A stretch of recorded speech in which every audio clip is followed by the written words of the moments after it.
পরের দিন অভিনব অনন্যার অফিসে দুপুরের খাবার দিতে গেল। অফিসটি খুব ভিড়ভাড় ও উত্তেজিত ছিল। সেই সময় প্রবেশপথের টিভিতে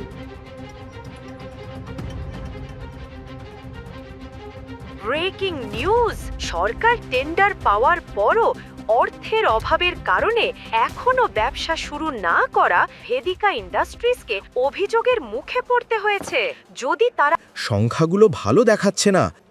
যদি এভাবেই চলতে থাকে কোম্পানি দেউলিয়া হয়ে যাবে। আমাদের হাতে বেশি সময় নেই। চিরাগ, অনন্যার বন্ধু ও ব্যবসায়িক অংশীদার। অনন্যার দাদু হারদেব পাল সিংহের বুদ্ধিতে তিনি কোম্পানিটি তুলে নিয়েছিলেন। এরপর বন্ধু চিরাগ অংশীদার হিসেবে এসেছিলেন এবং তিনি অনন্যাকে জীবনসঙ্গী হিসেবে চেয়েছিলেন। কিন্তু তার আগে কোনো অজানা কারণে অনন্যাকে এই গরিব ডেলিভারি বয় অভিনবের সাথে হারদেব পাল সিং বিয়ে করে দেন।